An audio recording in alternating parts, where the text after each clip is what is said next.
Hey everybody, Scatman13 back with more Sly 2 Band of Thieves. In the last episode, we finished off Menace in the North, and in this episode we're going to do the final episode, not of the LP, of the game. Hope that made sense. Anatomy for Disaster, so I'm going to be quiet for the cutscene to play.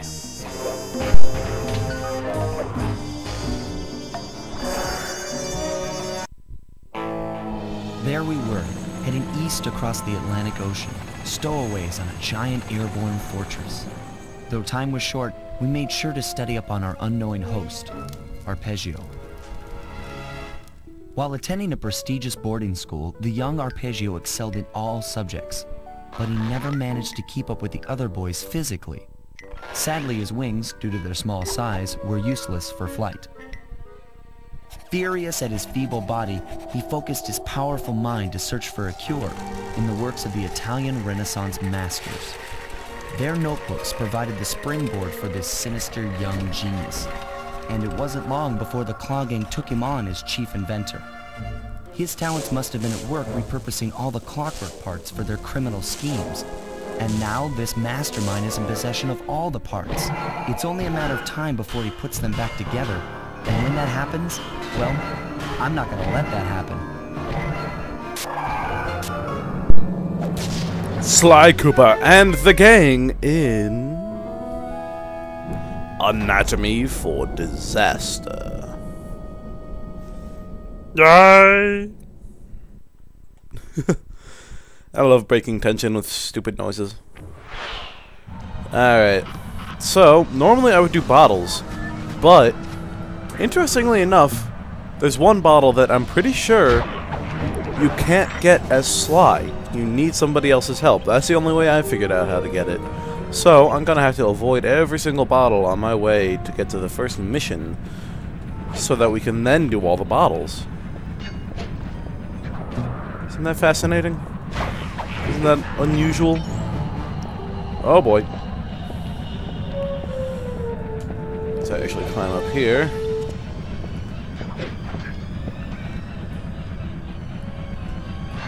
And we're going to glide on over here. Oh boy. Almost got a bottle that I didn't want to get. Isn't that strange?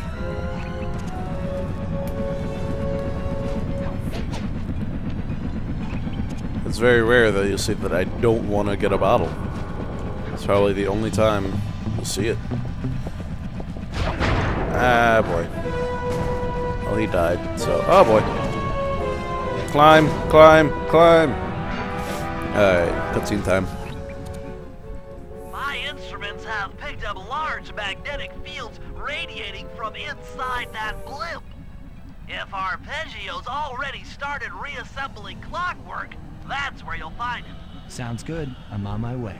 Don't waste any time here, Sly. Get to the blimp and take some recon photos. To build a plan, we need to know how close they are to reviving clockwork. Relax, Bentley. I've got it under control. Alright, so what you're going to do is you're going to climb all the way up this weather balloon ballast thing. I don't know how blimps work. And you have to glide all the way over to this wing.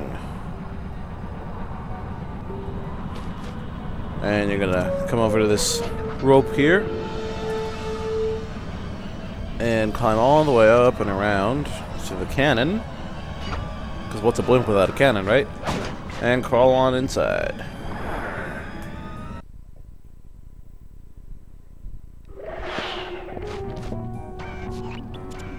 I had no idea they could reassemble clockwork so fast! Calm down, Bentley. He might be in one piece, but he doesn't appear to be, you know, alive. Let's stick to the format here. How about some recon photos? You're right. We need to be informed to create a plan of action. Try to get a shot of Clockwork's head, a mech egg, and one of those spinning magnetic inducers. They seem important to the procedure, but stay away from the guards. If you get detected, we won't have time for a second chance. Alright. I'm actually going to go ahead and pickpocket all these guys. Oh, wait, I remember now. I was gonna go ahead and pickpocket all of them, but you can't. They don't let you for some reason. I'm sensing radio radioactivity from inside those mech eggs. I wouldn't get too close. I couldn't tell you why they don't let you take pictures, but that was too far. It was stupid. I had the shot and I pulled away. These magnetic inducers seem to be holding the clockwork parts together. Alright, so now we're going to glide all the way over here. Hop on up. Gonna glide over here, latch on, and climb up again. Getting on this spire is the best way to get the shot of Clockwork's face. Clockwork appears completely inanimate. We still might have a chance. Sly, I'm detecting voices from the front of the blimp. I think it's Arpeggio. That's the front of the blimp, by the way. Neela? Neela's here too! And you have to take photos. Because, I mean, that's what we do. There he is, the mastermind behind this blimp and the source of all our problems. And a picture of her stupid face. I can't believe it! She must have been working with Arpeggio all along! I don't need to study those photos to see the writing on the wall. Clearly, Neela and Arpeggio have conspired together to rebuild Clockwork, and it looks like they're dangerously close to realizing their goal. Look, Bentley, I know it's not your style, but I need a quick plan of attack. Try to think of a way, any way, to stop Clockwork from getting reassembled. Well, those magnetic inducers seem to be holding the parts together. If you reverse their polarity, it should pull Clockwork apart. Unfortunately, the inducer speed control station is locked down tight. Pickpocket keys for the 4 patrolling guards to get at it. Then you'll need to manually reverse the polarity of each inducer deck at the top of their rotation. Consider it done. Consider it annoying. That's what you should consider it. This is one of the more annoying missions in the pretty much the whole game, really. Just getting on top of those inducer decks, really, is where it gets annoying. But hey, what are you gonna do, right? It's one key. Oh boy, you gotta be careful. You accidentally bump into any of them and you're SOL. Oh man. I kind of like that they're all small birds, just like they're tall because of the mech that they're, I guess, riding in. If you went ahead and pickpocketed them, oh. Now get to the speed control station to slow down the spinning inducers. If you pickpocketed them, like the coins before, you would just have to do it once, but it's not that much more efficient. Now that the inducer decks are spinning slower, get up there and reverse the polarity of each deck. Yeah, boy. Oh. You're gonna have to climb up here and glide your way over to the inducer decks. And the best way to do it is just like this. Be a little bit patient. But you're gonna have to do it from this angle pretty much every time. There's not much you can really do about it. Glide on over here. We're not gonna make it to that one in time, so we're gonna have to wait for the next rotation. But whatever. Come on, come on, come on. Just waiting on the inducer decks. That's one. Glide on over. Hop on up here. Wait for it. Waiting for it. Come on. Good. And it's gonna be cutscene time, so I'll be quiet.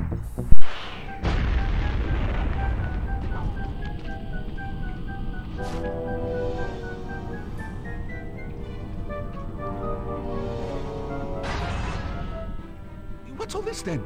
The magnets had been reversed. But... by Jove! It seems to have locked the clockwork parts into place. Excellent!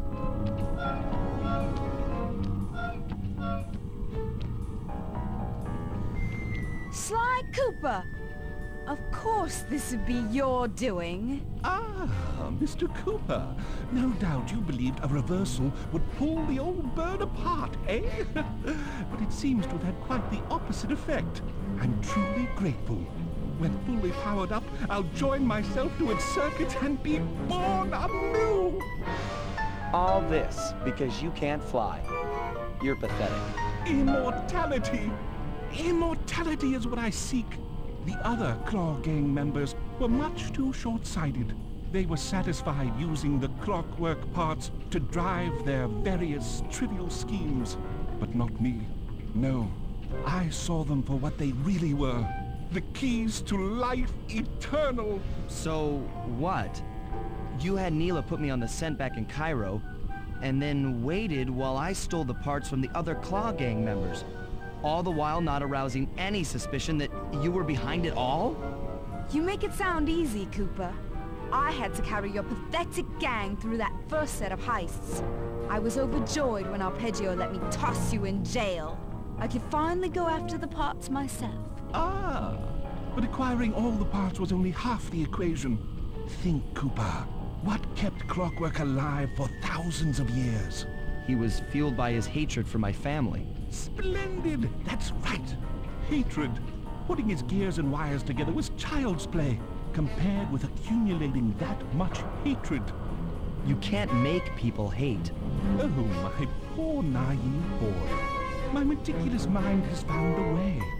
As your hippopotamus friend will attest, spice consumption makes you both angry and susceptible to hypnosis. The Contessa, hypnotist extraordinaire, devised a way to command people through the use of flashing lights. I've created this blimp to be a massive transmitter of those precise light frequencies. The only problem I faced was finding a suitable source of light waves. The Northern Lights. You've been collecting Northern Light energy so you could hypnotize everyone beneath the blimp. Ah, hypnotize those who'd eaten food covered in illegal spice. Thank goodness for Dmitri. Through his nightclub, he got the whole city to consume the spice. You're going to Paris to unleash a hypnotic light show of hate. That's outlandishly cruel. Cruel, perhaps, but necessary to give Clockwork his spark of immortality. Ah well, my new body awaits me. Be a dear, Neela, and keep him covered. Ta-ta! Stupid Arpeggio. I double-crossed the Cooper gang, Interpol, and Carmelita. What made you think I wouldn't do the same to you?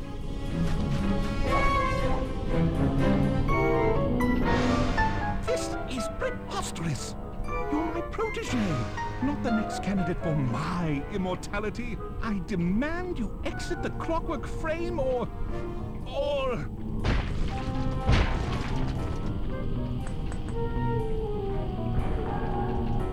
Behold, Clockla is born!